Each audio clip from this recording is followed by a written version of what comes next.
अस्सलाम वालेकुम, मैं हूं शाहिद हुसैन। शाहिद शकलैन साहब मेरे साथ मौजूद है। बेशतर दीगर जो अमूर हैं, खासतौर पर जो अदालती मामलात हैं, उस पर शायद भाई आपसे बात होती रहती है। लेकिन आज मैंने आपको ज़हमत इसलिए दी है कि सियासी सूरत हाल रोज़ बरोज़ तब्दील हो रही है। खासतौर पर इंतखाबात होने या नहीं होने, चेयरमैन नैब का अचानक इस्तीफ़ा और सदर पाकिस्तान का इंतखाबात का ऐलान करना। कानूनी हल्के तो सदर पाकिस्तान के मौक़िफ़ की तायीद कर रहे हैं, लेकिन सियासी तौर पर उसकी मुखालफत की जा रही है। वो आपसे जानना है। और दूसरा एक और भी बड़ा सवाल है कि आज अचानक जो ऐलानात तो या बहुत सारे दावे तो पहले किए जा रहे थे, लेकिन अचानक परवेज़ इलाही साहब की पीटीआई में शमूलियत, ये बहुत सारी चीज़ें हैं जो ना सिर्फ़ मुख्तलिफ जो हल्के हैं उनको परेशान कर रही हैं, बल्कि पीटीआई के अंदरूनी लोग भी इस मामले में काफ़ी परेशान दिखाई देते हैं। तो शायद भाई आप एक तो बताइएगा कि इस्लामाबाद में क्या हवा चल रही है कि सदर पाकिस्तान के इस ऐलान के बाद इलेक्शन कमीशन या सियासी जमातें पीडीएम की खास तौर पर तैयार हैं इलेक्शन के लिए या नहीं?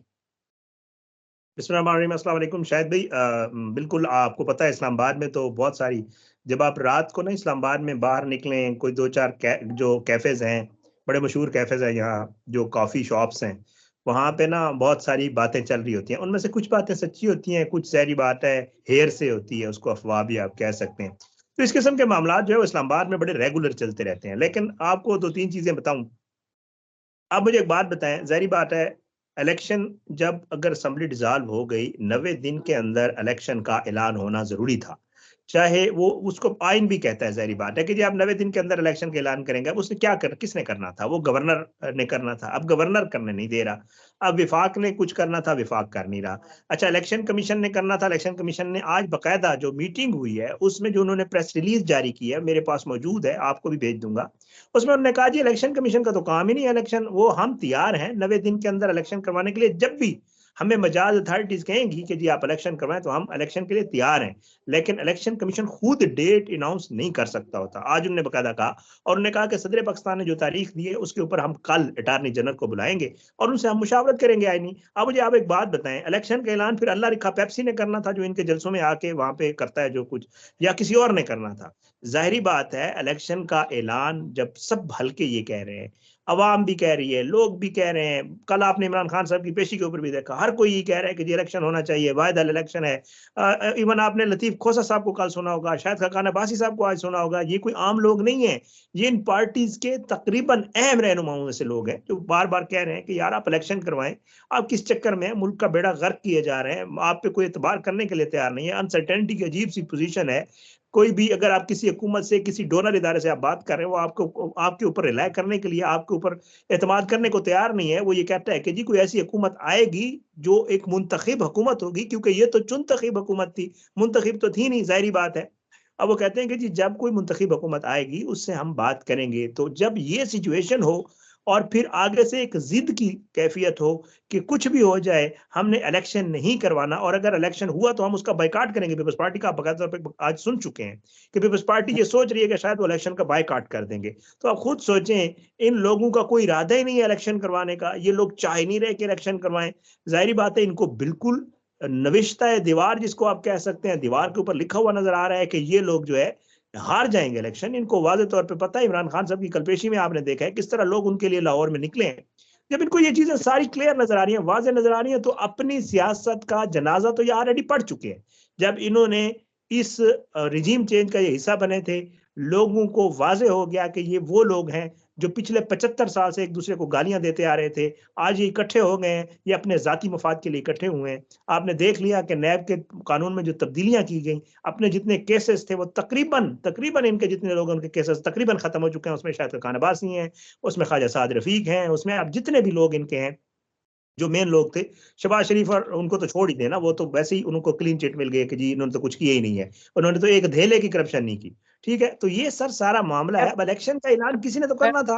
अब अब सदर साहब ने बाकायदा तौर पे ये स्टेप लिया और उसको जो है अब उसकी मुखालफत की जा रही है। देखते हैं 9 अप्रैल, और फिर ये लोग मेरे ख्याल से सुप्रीम कोर्ट भी जा रहे हैं इसके ऊपर। अगर ये जाएंगे तो ज़ाहिर है कोई ना कोई रास्ता तो निकलेगा सर। शायद भाई ये चेयरमैन नैब का जो इस्तीफा है वो भी अचानक था, यानी कि पहले को खबर नहीं थी। तो ये भी उसी की कड़ी है कि चूँकि किसी को एतमाद ही नहीं रहा और वो भी उनको कोई काम नहीं करने दे रहा। यहाँ हम सिंध में तो देख रहे हैं कि नैब बिल्कुल बेकार हो चुका है। तो क्या उसी की कड़ी है कि हुकूमत पे कोई एतबार नहीं कर रहा, कोई केसेस नहीं है, मर्ज़ी के केसेस करवाए जा रहे हैं, इसी वजह से तो इस्तीफा नहीं दिया उन्होंने? सर सर उसकी 2-3 वजूहत हैं। देखिए, चेयरमैन नैब साहब वो शख्स हैं जो मौजूदा, जो साबका अब हो गए, जिनका इस्तीफा मंजूर हो गया।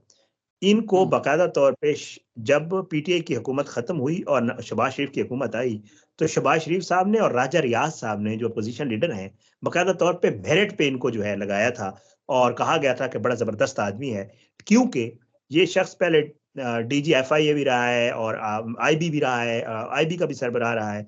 तो ये बड़ा जो है ना, इनको इन्होंने कहा कि बड़ा जबरदस्त आदमी है और उम्मीद यही है कि ये हमारे कहने के ऊपर जो हम कहेंगे वो करेगा। इन्होंने आते ही एक तो नैब को टूथलेस कर दिया, इन्होंने उसके सारे जो मामलात थे वो ख़त्म कर दिए। इन्होंने जो तरामीम ये इमरान खान को ब्लैकमेल करके कहते थे कि आप हमारी जो चीज़ें हैं वो माने तो हम आपके साथ वोट करने के लिए तैयार होंगे। जब इनकी हुकूमत आई तो इनका तो वाहिद मकसद ही आने का हुकूमत में यही था ना कि हमारे मामलात सीधे हो जाएँ, बाकी छोड़ दें बाकी बातें। इन्होंने आते ही कवानीन तब्दील किए, उसके बाद नैब हो गई थी टूथलेस। अब उसके बाद ये क्या कर रहे थे, अब ये कहते थे कि जी हमारे बंदों के तो केसेस खत्म कर दें। आज बाकायदा ये मैं नहीं कह रहा, चेयरमैन नैब जो गया है, जिसने इस्तीफा दिया है, उसने बाकायदा अपने अलविदाई जो उनका एक दोपहर को खाना था, उसके ऊपर बाकायदा उन्होंने तकरीर की है। उन्होंने वाज़ेह तौर पे बताया कि जी मुझे कहा जाता था फलाँ को पकड़ लो, फलाँ को छोड़ दो, मैं ये कैसे कर सकता हूँ कि करोड़ रुपए वाले को पकड़ लूँ, 2 अरब रुपए वाला बाहर बैठा है, इनके अपने 10-10 अरब रुपए बाहर पड़े हुए हैं। कहते थे फलाने का प्लॉट निकाल दो, फलाने का ये कर दो, फलाँ का ये कर दो, मैं तो ये नहीं कर सकता। वो कहते हैं कि ये नहीं।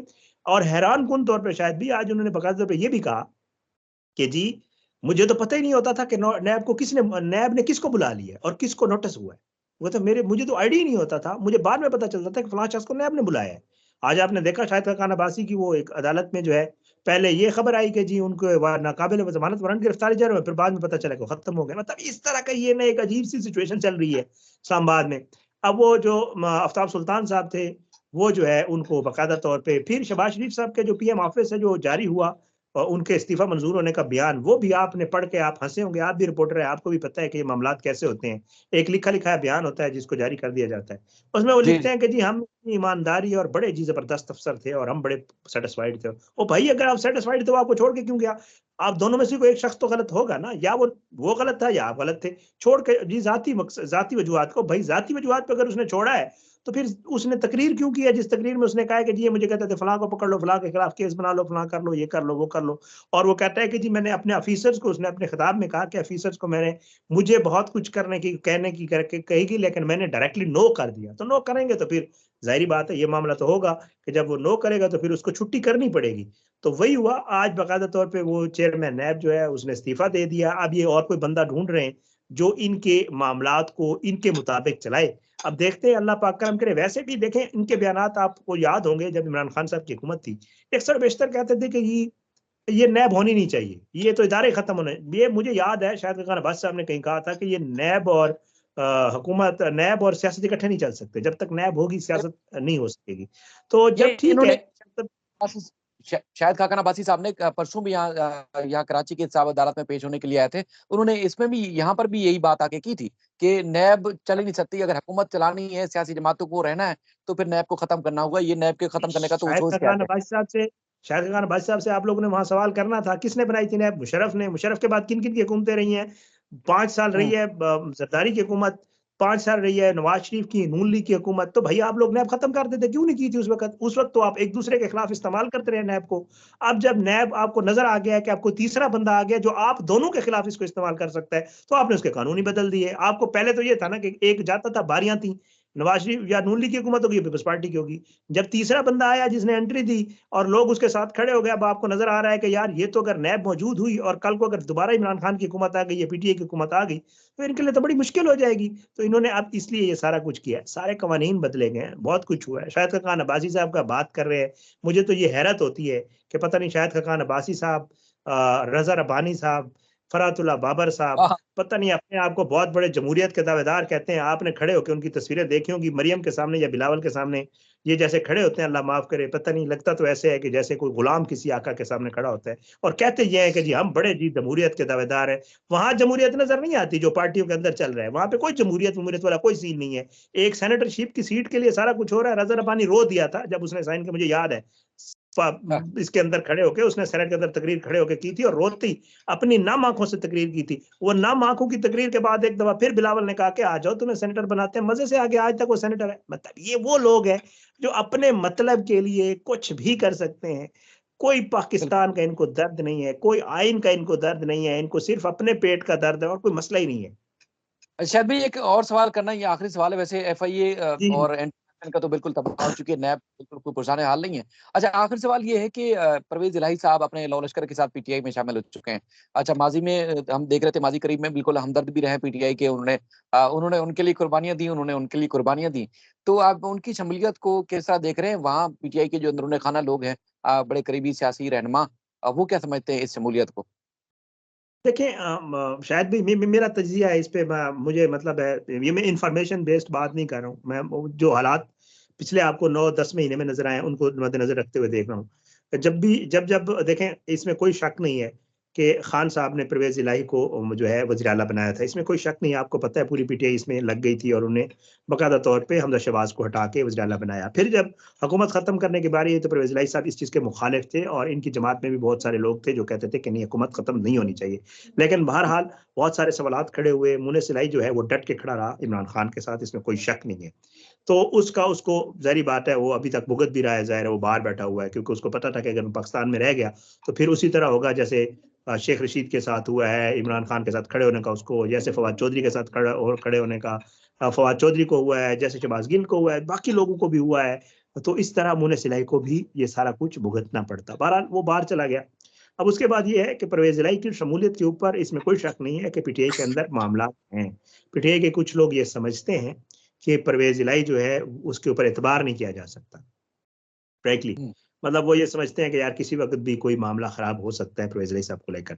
लेकिन परवेज इलाही साहब शायद भी दूसरी तरफ, अगर मैं परवेज इलाही साहब की तरफ से देखूं तो देखें, एक बहुत बड़ी बात होती है कि आप अपनी पूरी एक पार्टी जो भी है, चाहे उनकी पार्टी इतनी थी कि वो एक गाड़ी में सारे आ जाते थे, पूरे पार्टी वाले जो उनके सरबराह थे, वो एक ही कार में बैठ के सारी मीटिंग कर सकते थे। 5 लोग थे, 6, मैं आपको नाम भी गिनवा सकता हूँ। ठीक है, एक ही घर की पार्टी थी ना। बट ये है कि ठीक है, अब इमरान खान की जो है साथ शामिल होने पे, उनकी सीट एडजस्टमेंट पे, अपने उम्मीदवार ड्रॉप करने पे 2018 के इलेक्शन में परवेज इलाही साहब ने सीटें ली थी पंजाब से, इसमें कोई शक नहीं। कौमी असम्बली की सीटें भी आई थी उस काफ लीग के हिस्से में।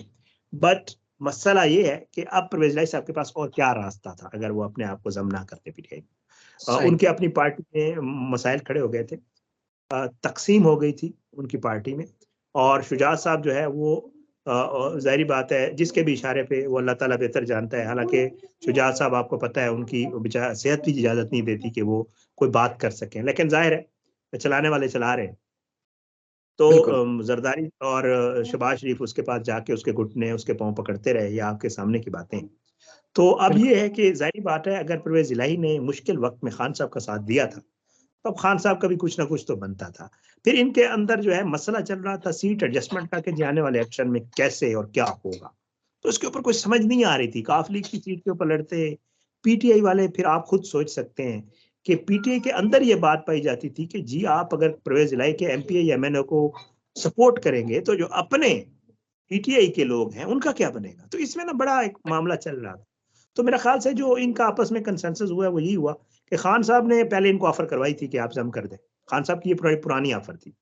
तो मेरे जी। ख्याल से परवेज इलाही साहब को ये नजर आ गया कि यार बेहतर यही है कि हम लोग बल्ले के निशान, क्योंकि इसमें कोई शक नहीं है कि आपको पता है एक हवा तो चली हुई है कि जी। जो है जो बल्ले का अगर कोई भी टिकट लेगा तो उसके हालात बहुत बेहतर होंगे आने वाले इलेक्शन में, इसमें कोई शक नहीं है जो नजर आ रहा है।